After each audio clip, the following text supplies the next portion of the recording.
ప్రతిరోజూ కనీసం 30 నిమిషాలు నడక, యోగా, ప్రాణాయామం లేదా ఏదైనా శారీరక వ్యాయామం చేయండి. కార్బోహైడ్రేట్లు, ప్రోటీన్లు, ఫైబర్, విటమిన్లు, మినరల్స్ సరైన మోతాదులో తీసుకోండి. రోజుకు కనీసం 7 నుండి 8 గంటల నాణ్యమైన నిద్ర అవసరం. రోజుకు కనీసం 2.5 నుండి 3 లీటర్లు నీరు త్రాగడం ద్వారా శరీరం హైడ్రేట్గా ఉంటుంది.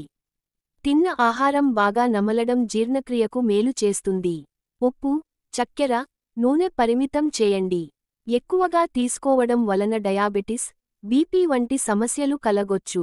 ధూమపానం, మద్యం దూరంగా ఉంచండి. ఇవి ఆరోగ్యానికి తీవ్ర హాని చేస్తాయి. సగటున ఏడాదికి ఒక్కసారి బ్లడ్ టెస్ట్, షుగర్, బీపీ, తదితర పరీక్షలు చేయించుకోవాలి. మానసిక ఒత్తిడిని తగ్గించడానికి ధ్యానం, శ్వాస వ్యాయామం చేయండి. సానుకూల దృక్పథంతో జీవించండి. ధనాత్మక ఆలోచనలు, మంచి సంబంధాలు ఆరోగ్యాన్ని మెరుగుపరుస్తాయి.